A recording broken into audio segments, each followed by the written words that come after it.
Hello दोस्तों, आज का हमारा टॉपिक है UP board solution class 12 biology chapter 11 जीव और समष्टियाँ। तो दोस्तों, आज के वीडियो में हम इस चैप्टर के परीक्षा उपयोगी प्रश्नोत्तर विस्तृत उत्तरीय प्रश्न को समझेंगे। तो देखिए, आज का हमारा जो प्रश्न है विस्तृत उत्तरीय प्रश्न है, जो हमारे बोर्ड एग्जाम में लगातार पूछा जाता है, इसलिए हमने लिखा परीक्षा उपयोगी प्रश्न। तो आइए देखते हैं प्रश्न संख्या 1 क्या है। देखिए प्रश्न 1 क्या कह रहा है कि अनुकूलन को परिभाषित कीजिए। अनुकूलन में होने वाले परिवर्तन का विस्तार से वर्णन कीजिए। उदाहरण सहित विभिन्न प्रकार के अनुकूलन का वर्णन कीजिए। देखिए कह रहा है अनुकूलन की परिभाषा लिखिए और अनुकूलन में होने वाले परिवर्तन का विस्तार से वर्णन कीजिए और उदाहरण सहित विभिन्न प्रकार के अनुकूलन का भी वर्णन कीजिए। तो देखिए और क्या है दिया है, या फिर मैंग्रोव वनस्पतियां कहाँ पाई जाती हैं, इनकी विशेषताओं का वर्णन कीजिए। या फिर मैंग्रोव पौधों में पितरस्थ अंकुरण एक विशिष्ट अनुकूलन है, स्पष्ट कीजिए। या फिर टिप्पणी लिखिए मैंग्रोव वनस्पति पर। तो आइए देखते हैं, इसका उत्तर समझते हैं हम सरल शब्दों में। देखिए उत्तर पहला हेडिंग हमारा है अनुकूलन। तो देखिए पौधों में बाह्य आकारिकी तथा आंतरिक संरचना पर उनके वातावरण का प्रभाव पड़ता है। जो पौधे का आकार होता है, उसकी संरचना होती है, आंतरिक संरचना मतलब उसकी आंतरिक संरचना, उसका उससे वातावरण का प्रभाव पड़ता है, वातावरण के अनुकूल उसका प्रभाव पड़ता है। पौधों में भी अपने आप को वातावरण में समायोजित करने की सामर्थ्य होती है, मतलब पौधे भी जिस वातावरण में रहते हैं उसी में अपने आप को ढाल लेते हैं, जिसे अनुकूलन कहते हैं। दूसरे शब्दों में पौधों में अनुकूलन से तात्पर्य उन विशेष बाह्य तथा आंतरिक लक्षणों से है जिनके कारण पौधे किसी विशेष वातावरण में रहने, वृद्धि करने, फलने, फूलने तथा प्रजनन के लिए पूर्णतया सक्षम होते हैं। यह कह रहा है कि दूसरे शब्दों में पौधों में अनुकूलन मतलब दूसरे शब्दों में पौधों में अनुकूलन किस प्रकार से कह सकते हैं कि जिस वातावरण में पौधे रहते हैं, वृद्धि करते हैं, फलते फूलते हैं, प्रजनन के लिए उन्हें पूर्णतया सक्षम मतलब पूरा सब चीज उन्हें मिलता रहता है, ये भी एक प्रकार क्या है अनुकूलन है, और अपना जीवन चक्र पूरा करते हैं। इन विशेष परिस्थितिकीय अनुकूलनों तथा आवास के आधार पर पौधों को भिन्न परिस्थितिक समूहों में रखा गया है, जो निम्नलिखित हैं। देखिए निम्नलिखित 4 समूहों में रखा गया है। नंबर 1 देखिए क्या है। नंबर 1 है जलोदभिद, दूसरा है शुष्कोदभिद, तीसरा है मध्योदभिद और चौथा है लवणोदभिद। तो देखिए पहले हम देखते हैं जलोदभिद। तो देखिए हमारा हेडिंग है जलोदभिद पौधों में अनुकूलन। तो जलोदभिद पौधों में अनुकूलन, इसमें भी देखिए 2 प्रकार के होते हैं। पहले देखते हैं हम जलोदभिद पौधों में आकारिकीय अनुकूलन, फिर आंतरिकीय अनुकूलन देखेंगे। तो देखिए आंतरिक जलोदभिद पौधों में जो आकारीय अनुकूलन होता है, इसमें पहला नंबर है जड़ों में अनुकूलन। तो देखिए जड़ों में अनुकूलन किस प्रकार से होता है। जलीय पौधों का शरीर जल के संपर्क में रहता है, जिससे जल अवशोषण के लिए जड़ों की आवश्यकता नहीं होती। जो जलीय पौधे होते हैं उनका शरीर होता है जल के संपर्क में होता है, आधा शरीर जल में ही होता है, जिससे वो जल का अवशोषण करते रहते हैं, उन्हें जड़ की आवश्यकता नहीं होती। अतः जड़ें बहुत कम विकसित होती हैं अथवा अनुपस्थित होती है। देखिए जो पौधे जल में होते हैं, जलकुंभी जैसे की होती है, उनमें ज़्यादा जड़ नहीं होता, बस थोड़ा होगा, ना के बराबर। उदाहरण के देखिए क्या क्या, वाल्फिया या फिर सिरेटोफिलम आदि। जड़ें यदि उपस्थित हैं तो वे प्रायः रेशेदार, अपस्थानिक और छोटी तथा शाखा विहीन अथवा बहुत कम शाखीय होती हैं। देखिए जो जड़ें होती हैं रेशेदार होती हैं, अपस्थानिक का मतलब बहुत कम स्थान घेरती हैं, और क्या होती है छोटी तथा शाखा भी, इसमें शाखा नहीं होती है। और देखिए लेमना में इनका कार्य केवल संतुलन तथा तैरने के लिए सहायता करना है। ये क्या करते हैं, सिर्फ तैरने में सहायता करते हैं। और जल में रहते हैं तो उनमें जड़ की आवश्यकता नहीं होती, जल का अवशोषण खुद कर लेते हैं। आगे देखिए मूल रोम अनुपस्थित अथवा कम विकसित होते हैं। मूल गोप प्रायः अनुपस्थित होते हैं। कुछ पौधे जैसे कि उदाहरण देखिए समुद्र शोक पिस्टिया में मूल गोप के स्थान पर एक अन्य संरचना मूल पॉकेट होती है। सिंघाड़े की जड़ें स्वांगीकारक होती हैं, अर्थात हरी होने के कारण प्रकाश संश्लेषण करती हैं, जो सिंघाड़े की जड़ होती है।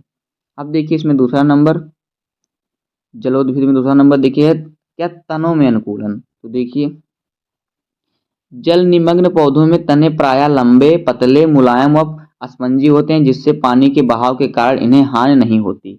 क्या कह रहा है कि जो जल निमग्न मतलब जो जल के अंदर जो पौधे होते हैं उनके जो तन होते हैं प्राय लंबे, पतले और मुलायम होते हैं, जिससे जल का बहाव हो तो उसी प्रकार से वो झुक जाएं, उनमें कोई हानि ना हो।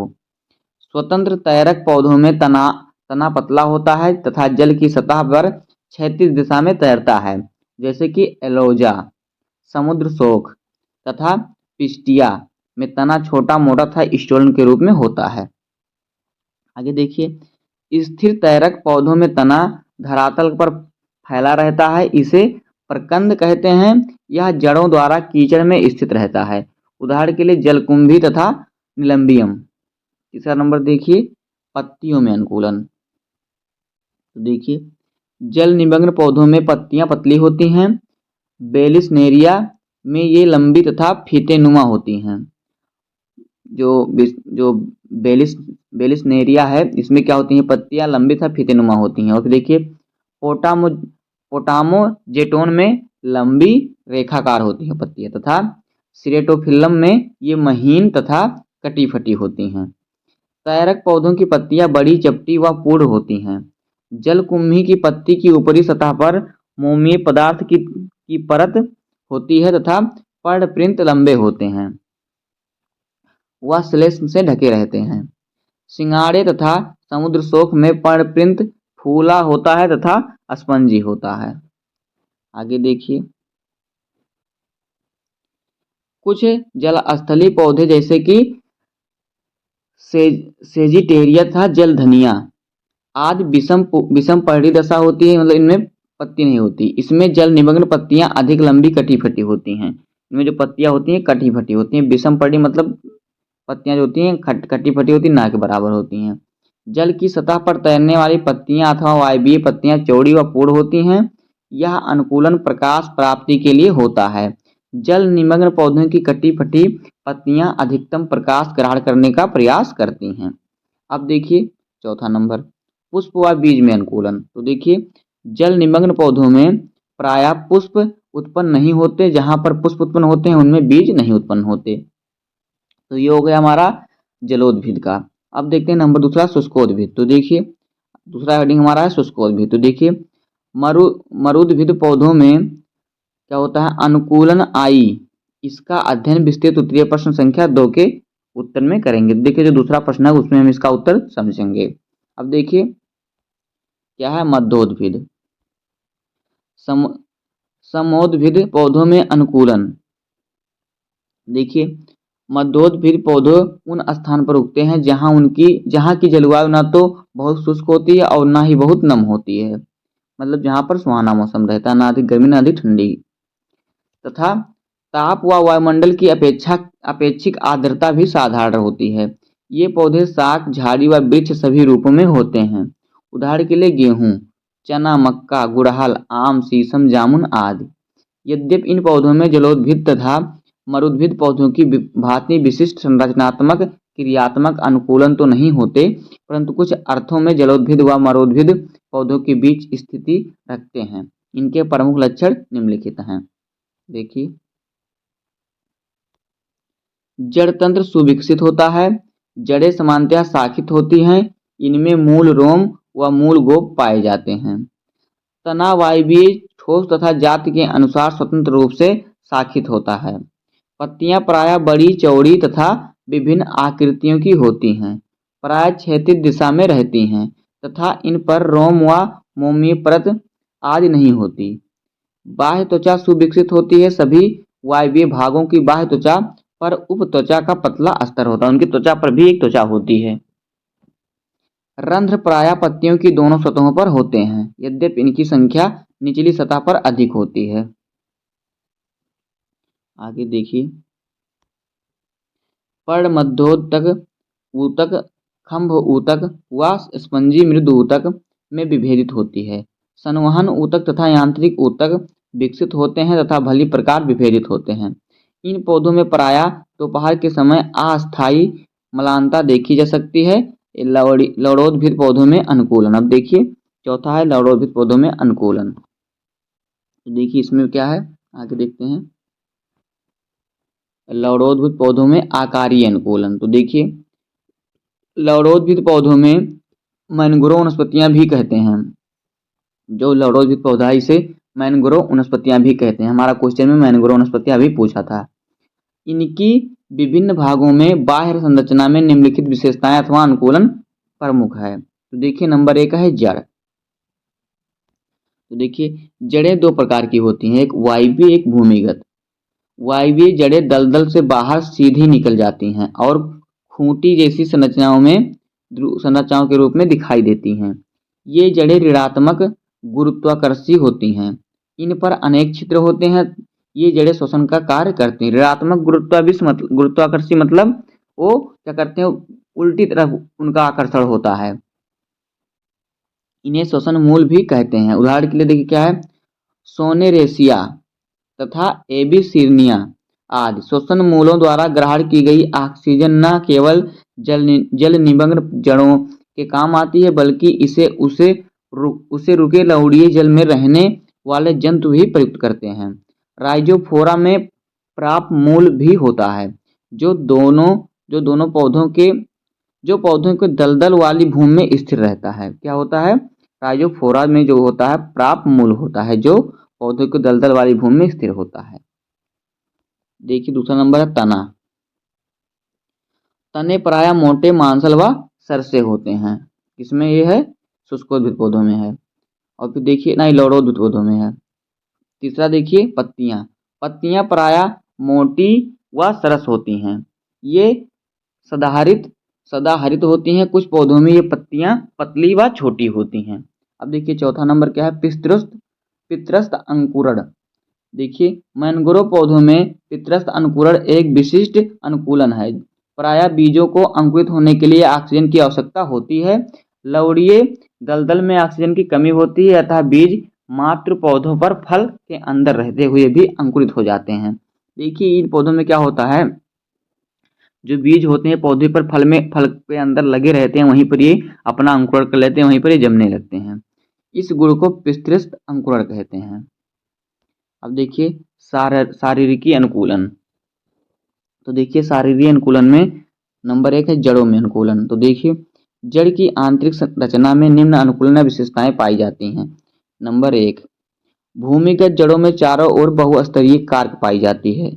नंबर 2 देखिए जड़ की वलकुट की कोशिकाएं ताराकृत की होती हैं और परस्पर पार्श्व भुजाएं द्वारा संबंधित रहती हैं। कुछ कोशिकाएं तेल व टैनिन युक्त होती हैं। आगे देखिए पित्त कोशिकाएं मोटी भित्ति की होती हैं और इनमें भी तेल व टैटिन संचित होता है। दूसरा देखिए तनों में अनुकूलन। तो देखिए तने की आंतरिक संरचना निम्नलिखित अनुकूलन विशेषताएं होती है। जो तने की आंतरिक संरचना होती है उसमें निम्नलिखित विशेषताएं या फिर अनुकूलन होता है। देखिए नंबर 1 देखिए क्या है, बाह्य त्वचा की कोशिकाएं मोटी भित्ति वाली होती हैं। तरुण तने में भी बाह्य त्वचा के चारों ओर उप त्वचा का मोटा अस्तर होता है। बाह्य त्वचा की कोशिकाएं तेल व टैनिन युक्त होती हैं। अब देखिए दूसरा नंबर, बाह्य त्वचा के नीचे बहुस्तरीय मोटी भित्ति वाली कोशिकाओं की बनी अर्ध त्वचा होती है। तीसरा देखिए प्राथमिक वलकुट में अनेक बड़े स्थान होते हैं। इनकी कोशिकाओं में टैनिन व तेल होता है। कुछ कोशिकाओं में कैल्शियम ऑक्सलेट के रवे होते हैं। हाइड्रोजन की आकृति कणिकाएं भी होती हैं, जो वलकुट को यांत्रिक शक्ति प्रदान करती हैं। परिरंभ बहुस्तरीय अथवा दृढ़ोत्तकीय होता है। पित्त में हाइड्रोजन की आकृति की कणिकाएं होती हैं। हाइड्रोजन मतलब यहाँ की आकृति की कणिकाएं होती हैं। संवहन मंडल सुविकसित होता है। अब देखिए तीसरा नंबर पत्तियों में अनुकूलन। देखिए पत्ती की आंतरिक रचना में निम्नलिखित अनुकूलन विशेषताएं होती हैं। नंबर 1 देखिए क्या है, ऊपरी तथा निचली बाह्य त्वचा पर उप त्वचा की मोटी परत होती है। दूसरा नंबर देखिए बाह्य त्वचा की कोशिकाएं अधिक मोटी होती हैं और उनमें कैल्शियम ऑक्सलेट के रवे होते हैं। तीसरा नंबर देखिए रंध्र प्रायः पत्ती की निचली सतह पर होते हैं तथा गड्ढों में स्थित होते हैं। चौथा नंबर देखिए ऊपरी बाह्य त्वचा के नीचे पतली भित्ति वाली कोशिकाओं के अनेक स्तर होते हैं, जिनमें पानी भरा होता है। बाहरी स्तरों की कोशिकाओं में तेल व टैटिन भी होता है। पांचवा नंबर देखिए पर्णमध्योद मध्योतक, पर्ण मध्य ऊतक, पर्ण मध्य ऊतक भली प्रकार विभिन्न होता है। और फिर देखिए 6वां नंबर क्या है, पत्ती की निचली सतह पर कार्क क्षेत्र पाए जाते हैं। तो दोस्तों इस प्रकार से हो जाएगा इस क्वेश्चन का आंसर। उम्मीद है कि आपको वीडियो पसंद आया होगा। अगर आपको वीडियो पसंद आया हो तो वीडियो को लाइक कर दीजिएगा, चैनल पर नए हैं तो सब्सक्राइब कर दीजिए। मिलते हैं किसी नेक्स्ट वीडियो में, तब तक के लिए धन्यवाद। जय हिंद।